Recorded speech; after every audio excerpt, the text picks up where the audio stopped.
Отже, усім доброго дня. Good afternoon, everyone. We start our press conference, Verkhovna Rada 8.0 evaluation of Ukraine's parliament work. RPR carried out analysis of 8th session of Verkhovna Rada, and during last day we came to some conclusions, and this time at the beginning of the session there were many ambitious plans, positive forecasts and promises, and what draft laws succeeded, what failed, and some laws were not considered at all by the deputies. So also we will assess and evaluate the activity of parliamentarians, and we will hear about the public opinion. And I'm Iryna, and I'm going to moderate this press conference. Our guests are Iryna Bekeshkina, member of the RPR board, director of the Ilko Kucheriv Democratic Initiatives Foundation, Taras Shevchenko, co-founder of RPR board, and Ihor, Kogut, director of USAID Rada program. We are going to start with the presentation of the results. So 7 minutes each, up to 10 minutes maximum. Iryna, please provide us with the results and tell us about the opinion of experts and the community. What are the successes and failures, overall assessment? So about the reforms, we have a paradoxical situation. Our foreign partners assess the situation concerning our reforms better than our experts, and people, common people, assess the reforms lower than our experts. So this is an interesting situation. About foreign assessments, I would like to remind you that recent summit on 20th summit between Ukraine and EU that happened in Brussels, and experts once again praised our reforms. They say that they continue and they should be speeded up. They said about anti-corruption reform that should be more intense, but they provided high assessment for our reforms.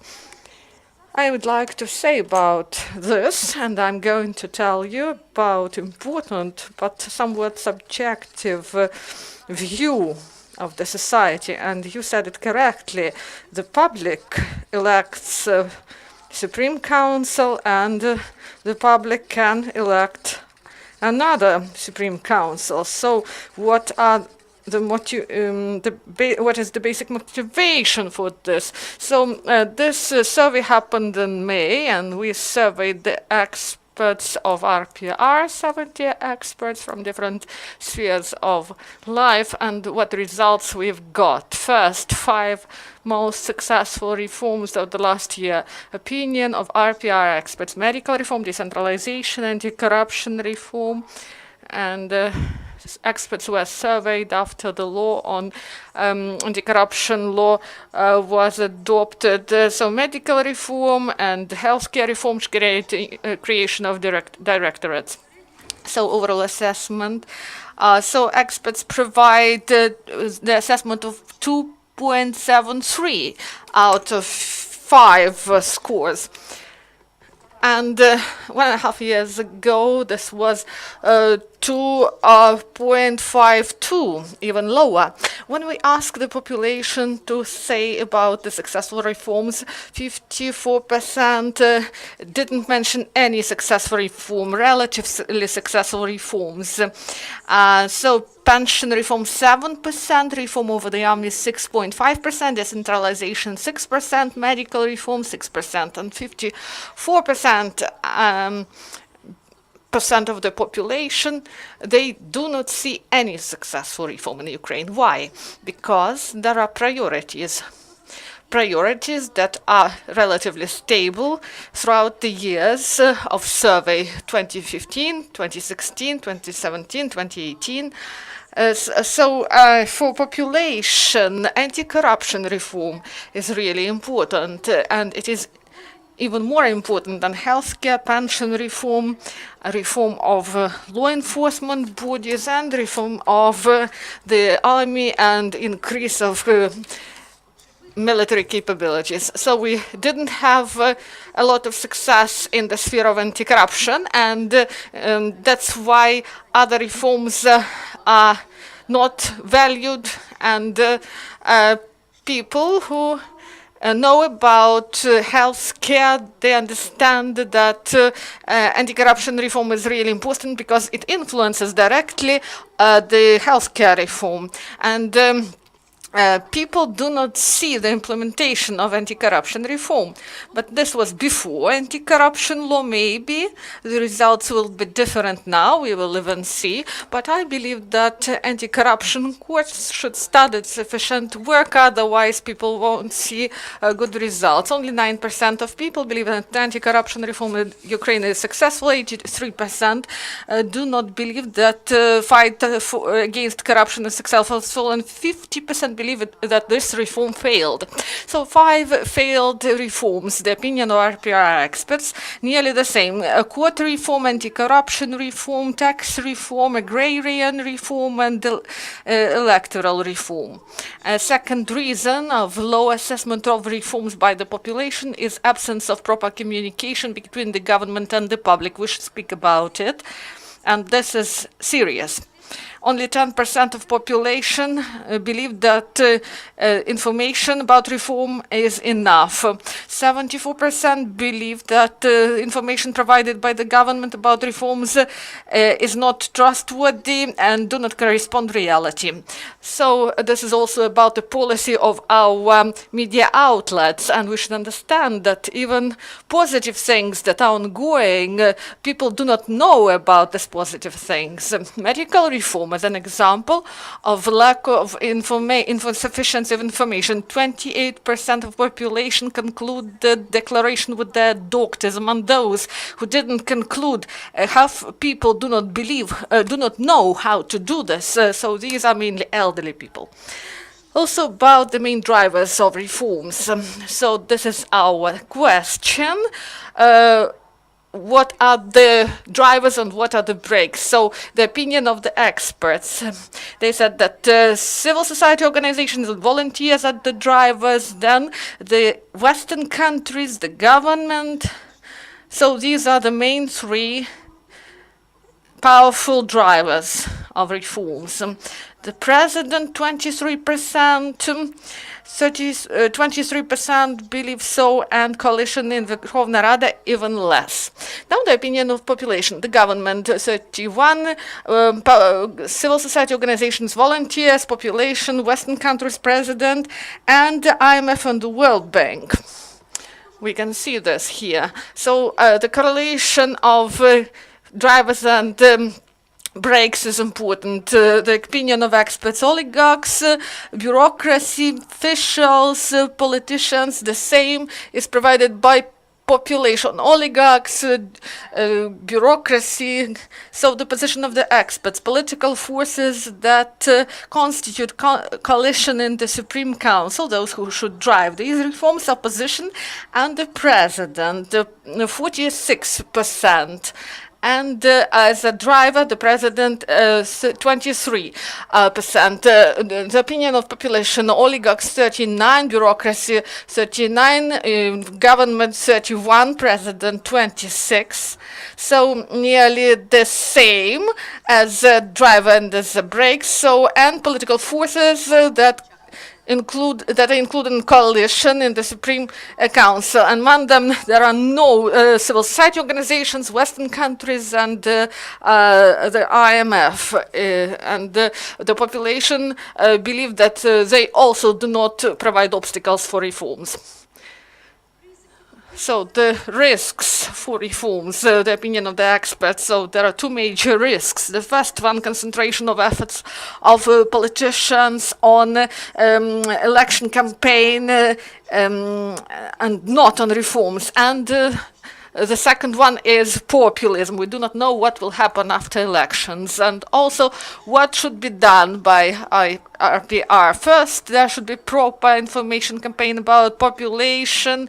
We should work more with the mass media to explain what positive things and negative things we have, and we should pressure more the power and use more efficient strategies by RPR and efficiently cooperate with the reformist political forces. This is all from me, thank you. So we will go back to questions later, and we will discuss why not many people know about reforms.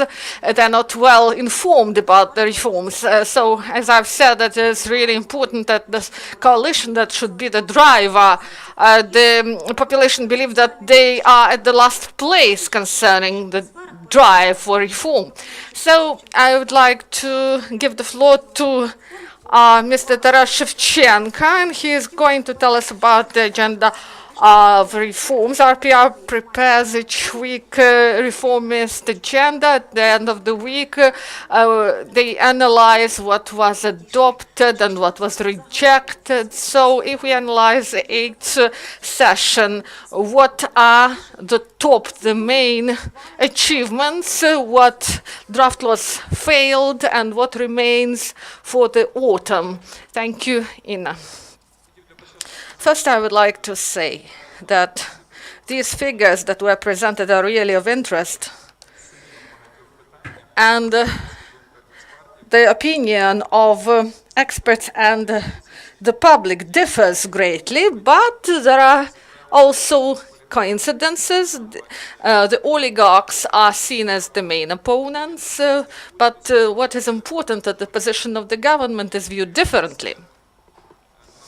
And among population, and I was really surprised that the number of people who see the government as the main driver of reforms, that there are many people who believe like this, and this is even more than the president. So among the experts, a lot of people believe that the Supreme Council is the obstacle for reforms. And there are high expectations about the draft laws that should be adopted, and there are problems connected with the majority that should provide these votings. So about figures, about the laws adopted. According to RPR assessment, we would like to say about 10 laws that were adopted at the Supreme Council that are in a reformist agenda of the RPR. Among these 10 draft laws, the majority, the important part, is about finances and economic development. Recently adopted the draft law on currency and the renewal of crediting, and in the sphere of economic development, the law on privatization of the state property. And I believe that it is really important. This law on currency is really important, and the state used the old document by the Cabinet of Ministers, and the Supreme Council delegated this right for decree to the Cabinet of Ministers because they were not able to resolve some economic issues, and then these issues were regulated by laws, and these decrees, they were cancelled. So this was one of the last such decrees.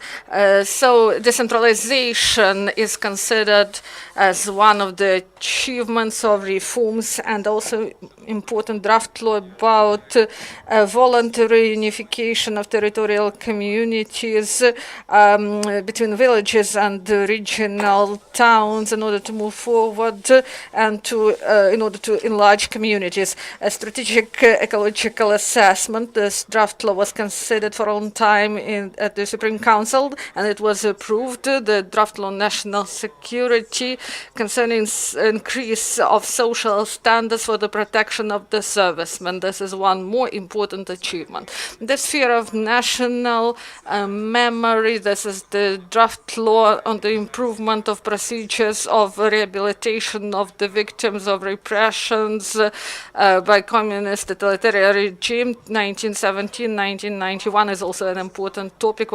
Two more important draft laws that were introduced in our infographics, they were approved, supported by recommendations of RPR. This is the Law on High Anti-Corruption Court, and this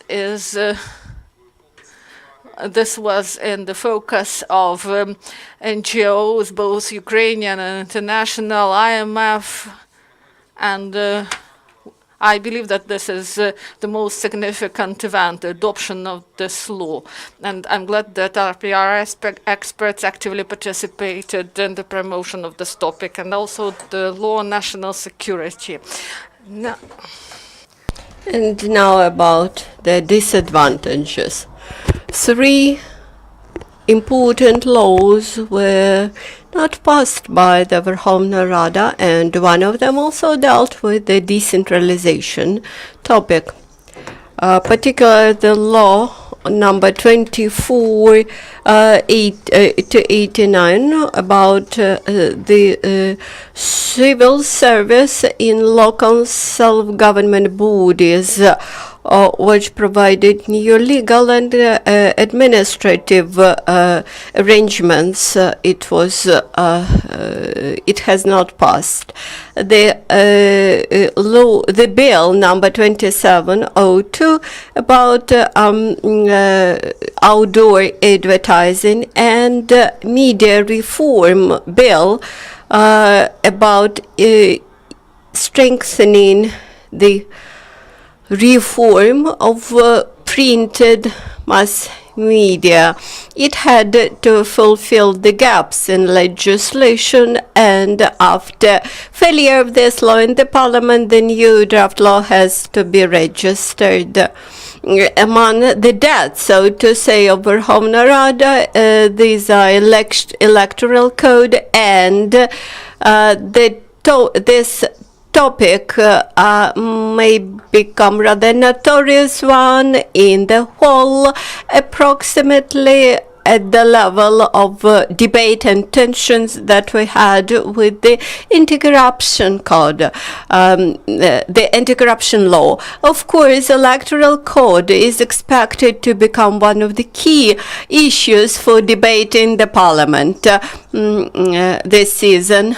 About decentralization and changes in administrative division, the law about civil service in the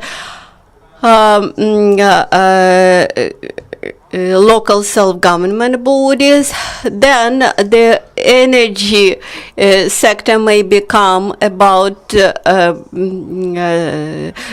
bill about transparency in extractive industries, about anti-corruption area, the bill about anti-corruption bureau of Ukraine, then in financial area about consolidation of functions of the public finance administration in the area of financial services, and in ensuring open information about the use of public funds. There are two non-passed bills dealing with the human resource and staff appointments. The special area of our attention as RPR is appointment of the Central Election Commission members. This story lasts from 2014, and I cannot recollect any similar long-term imposition in the history of Ukraine as we have now with some of the Central Election Commission members. At the early days of this current session, The Prime Minister presented roadmap on the association agreement implementation, and out of 57 bills which had to be passed in the context of this roadmap, only 9 were passed during this session. We will keep an eye on further implementation of this roadmap.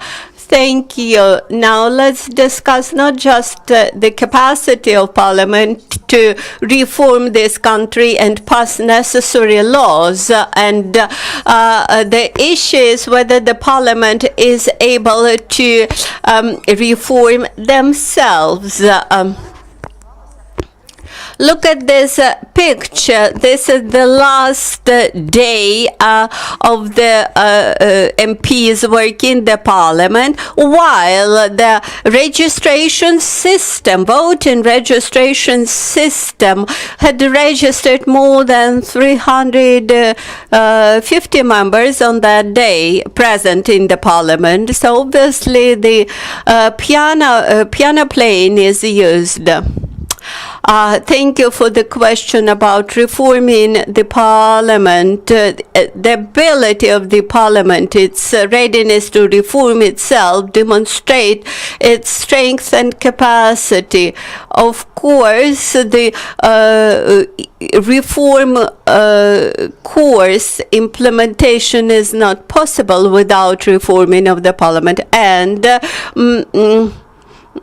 among the key priorities of RPR dealing with the reforms implementation, there is no such priority as the parliamentary reform. While they have healthcare reform, etc.,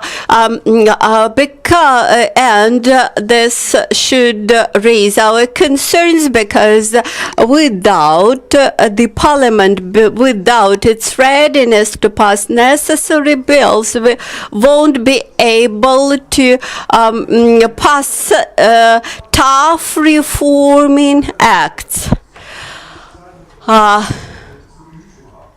And this is a big psychological factor, and this is the result of the previous system. It is not the result of the closed Parliament. It is not the result of the insufficient transparency of the Parliament. We have signed a new strategy of electronic parliamentarism, and people can trace the circulation of all the laws inside the Parliament. Then Chamber of Accounts is established, which is under the Parliament, which is the tool for parliamentary supervision, and this reflects the fact that the Parliament gradually regains its supervisory functions, but quite often, observing our politicians, I feel myself in the kindergarten, where people start to learn how to listen and to hear each other. So the reform of the Parliament is dealing with the procedures, because procedures are extremely important. The procedure deals with the sources of legislative initiative. The second part of the parliamentary reform deals with the parliamentary staff, parliamentary non-political personnel, the level of expertise, which is the capacity of the personnel. And they have to learn how to deliver the outcomes of their expertise to MPs. The next, who will communicate with the citizens, who will lay down the foundation for parliamentary representation. I am not I have no doubts that in the fall, these dates which you have here in the infographics, they will turn into the achievements, but how you will explain to people the need for these laws. Then the third aspect of the parliamentary reform is transparency. And I do not mean transparency of the committees. Committees belong to the so-called kitchen of the parliamentary work, while people should be able to understand what's going on in the parliament.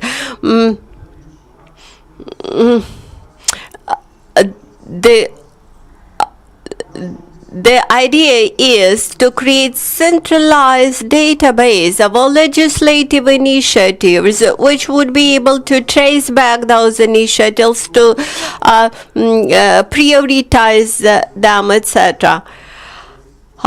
The European Parliament provides big support in this area. And the fourth area is ethics and procedure. Members of parliament, they are representatives of Ukrainian people, and they are members of the nation, of the people of Ukraine. And due to the wrong structure of the parliament, they are demotivated because they also waste their human capital, psychological capital, professional capital, dealing with the wrong system which exists in the parliament, despite the fact that many of those people are really eager to change situation in the country for the better. Quite often we hear complaints that the president, the government, they try to make influence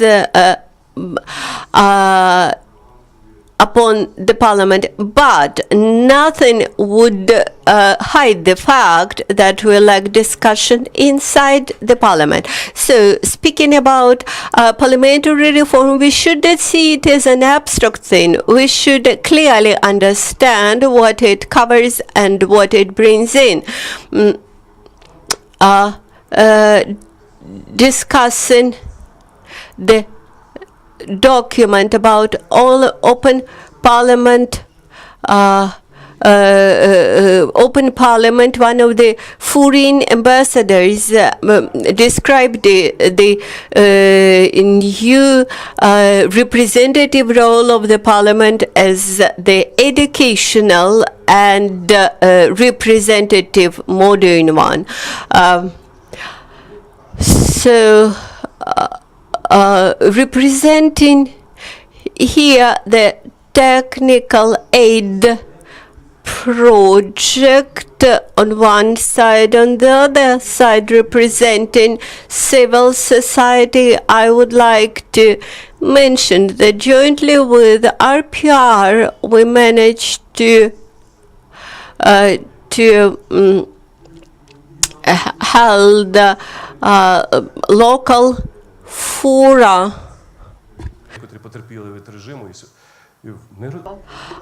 local fora where people were able to select solutions for their local problems and offer the solutions to MPs. We organized public hearings in the Committee on Human Rights. This was a novelty for that committee, and all those things revived the work and proved this cooperation to be very fruitful and efficient, bringing new specific instruments of the broad public involvement. Thank you. I would like to point out two themes about strengthening of the regional work. I don't try to say that you are doing nothing. We have invited you to describe the summary how the Parliament can reform itself. Now let's open Q&A session.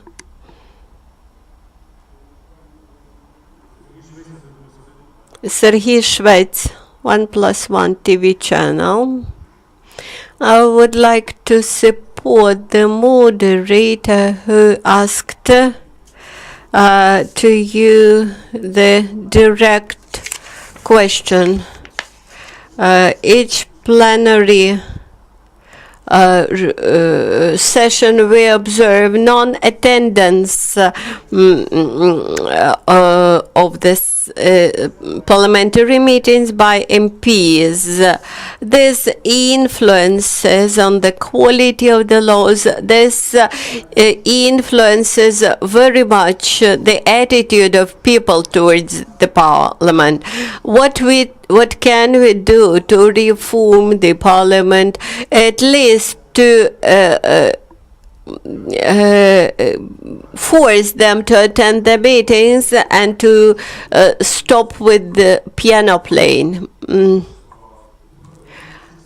A communication strategy. The parliament is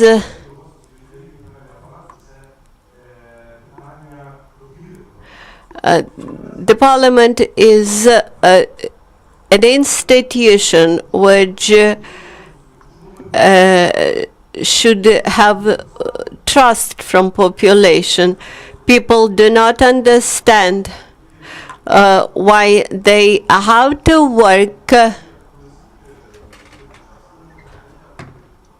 and should be present at their workplaces, why MPs can miss the parliamentary sessions. Then how this could be done?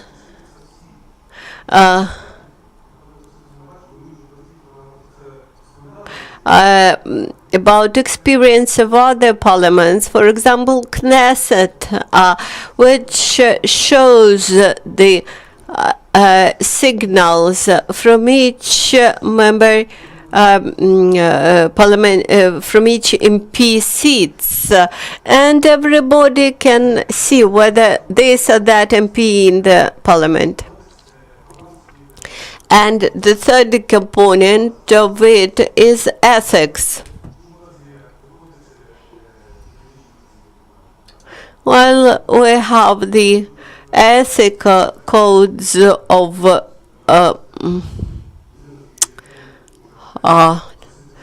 doctors, medical workers. We have the code for constructors, for example, but the rules for constructors, but we do not have any rules for MPs. But none of that would be possible without attention from Ukrainian mass media. But you should not slow down into the populism. I'm quite convinced that with all technical devices and appliances, if you are forced to work in very inconvenient labor conditions,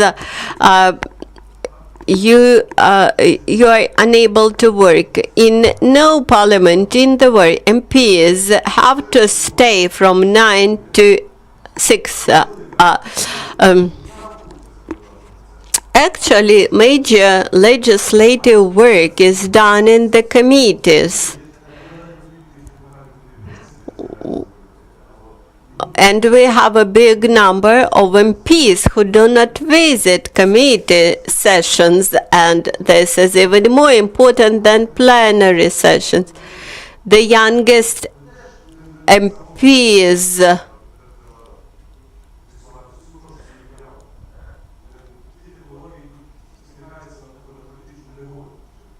are not happy because they have to register each their step now.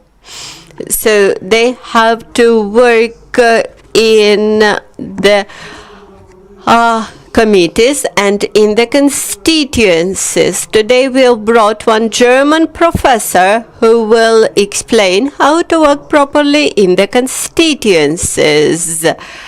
We try to reach that MPs should speak about policy, not about politics, because their work is not for the party, but for the voters, and they should explain the policy of the party. They should involve societal resource. I would like to comment from the position of a naive voter. The Verkhovna Rada is a service like any other, and if an employee does not spend sufficient time in his workplace and does not comply with the labor hours regime, they should be hired. If we have party MPs, they should be dismissed. Unfortunately, labor code should not be applied to MPs. There is different nature. It's the status. It's not the status of your business suit, of your car.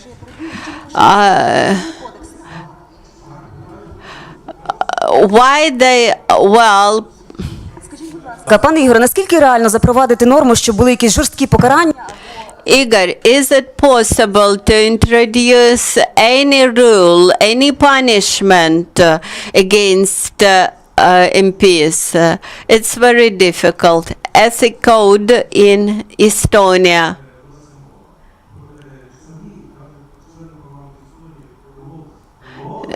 Estonian MPs had agreed how they behave, how they vote, how they pass the legislation, and the sanctions.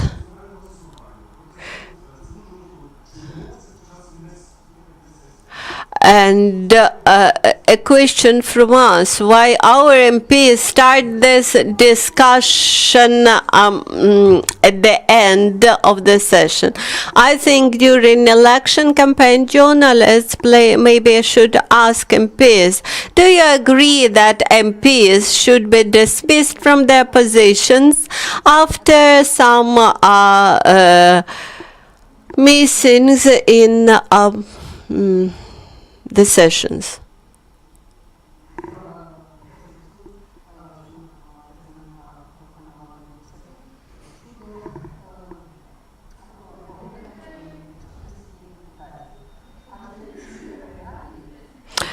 The absence of MPs raised the question whether we need 450 MPs. Maybe we should cut down the number of MPs, and this will be very radical reform of the parliament. Maybe we should have just 250 MPs. Let's compare the ratio between MPs and number of population. When we had 50 52 million of people, and we had 450 MPs. Now we have around 38 million of population, and we can have 250 MPs.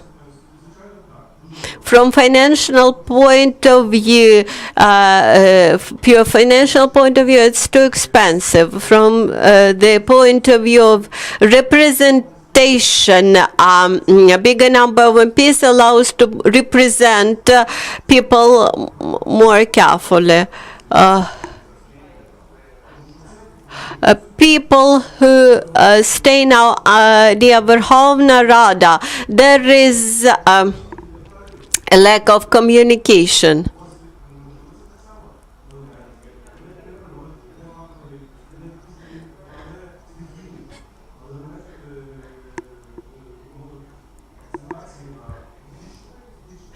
And how many MPs violated the ethics. They have to pass the bills, they have to supervise the budget implementation on behalf of Ukrainian people, and we have the right to control them. Найчастіше So, unfortunately, we do not speak a lot about professional ethics of deputies nowadays. Ukrainian UCMC. First, I would like to say about what our previous colleague said. So about 38 million people in Ukraine. This is propaganda. This is not correct information. According to state statistics, 42 plus million without Crimea, and Crimea is a part of Ukraine. So we should not reject these people in the occupied territories. We should include them. And what Ms. Bekeshkina said, the population do not believe that they create obstacles for reform, and this is a contradictory issue. Tell us, please, is this explained that the population do not want to criticize themselves, or they just do not see their participation, the possibility for participation in reforms? This is a long talk. So first, the population is the driver for reforms, because reforms are done for population.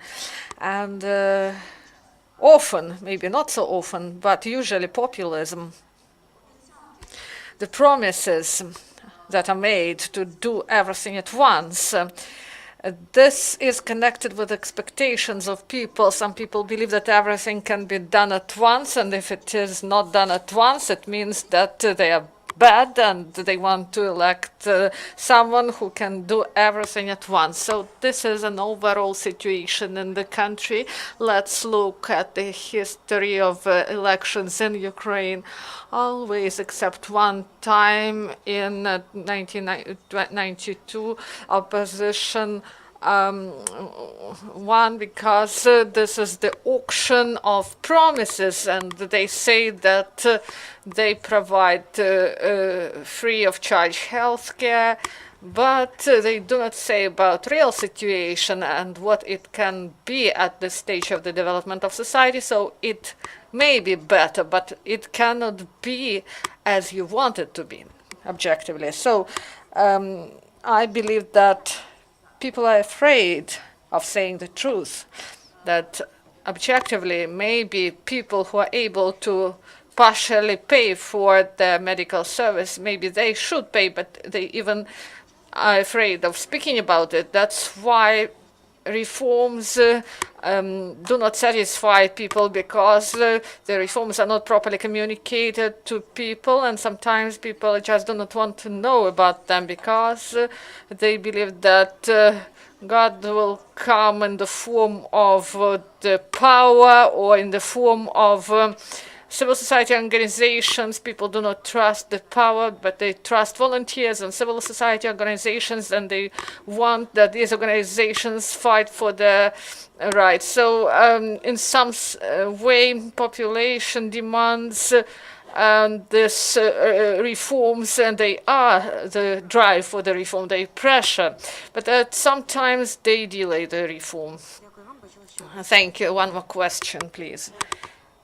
Dmitro Gryluk, the Voice of Community news outlet. I have a question to Igor and Taras.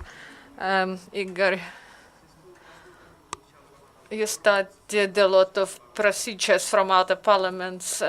In your opinion, is it possible to envisage some mechanism of limitation of submission of draft laws, because there is spam in the parliament, and also the procedure that allows to preliminary carry out legislative assessment, because there is a lot of things that are not of high quality.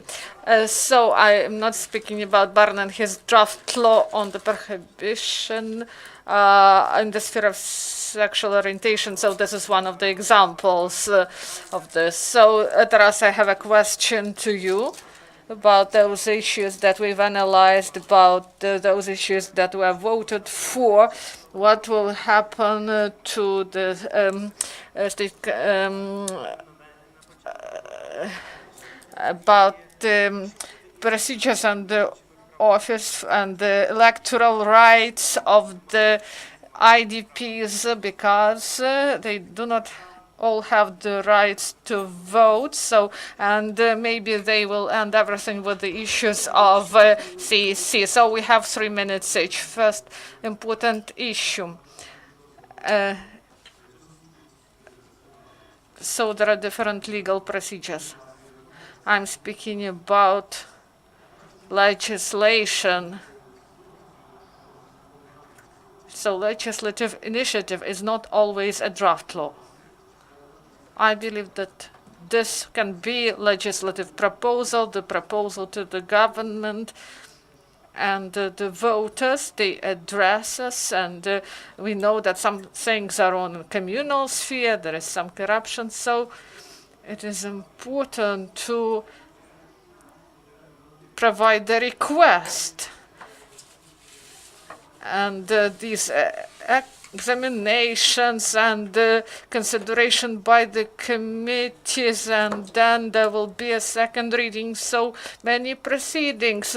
Why should we have all this? So experts from Bundestag, from Germany, and 5% of from factions have this right for legislative initiative. So the self-limitation should be provided, and the PORA provides monitoring, and the biggest number of initiatives are from deputies, and the lowest number of approved decisions. The decisions are not supported. So what is this?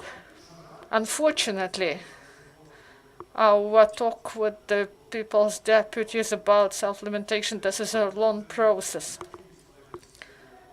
In order to decrease this number and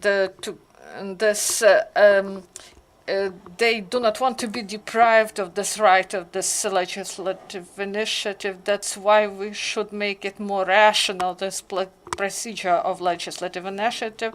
Everything should start with proposal, with the white book, with the proposals, how to resolve some problem. If each deputy can do it, you're welcome. And the government or some institutions and who have such potential can do this. And there should be proper procedure, and there should be quality process. We should increase the quality of draft laws preparation, and you should have proper indications at the stage of approval. So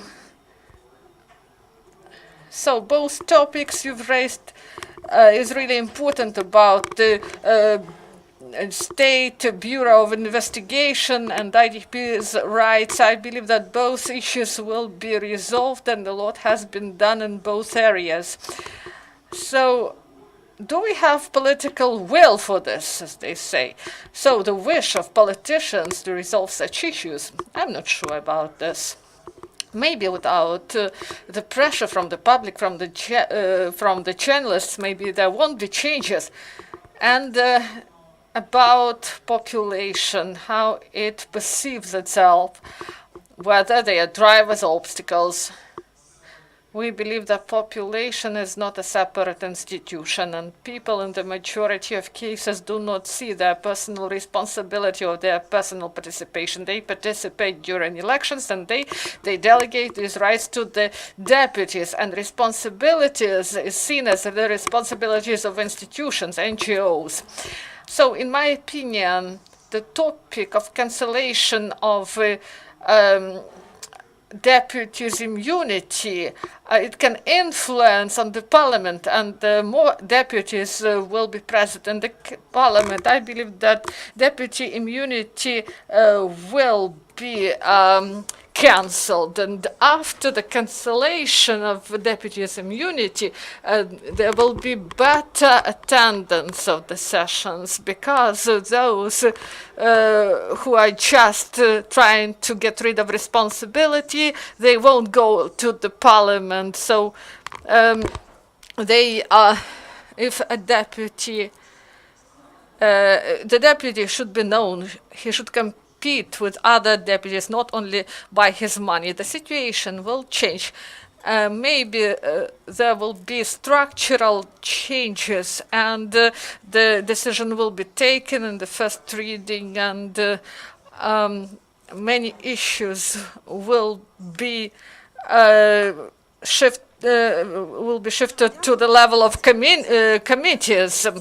So thank you very much for your opinion. Thank you for being with us today. Dear colleagues, please note we will have the next press briefing. Прохання зробити це вже поза межами прес-зали. Дякую за розуміння.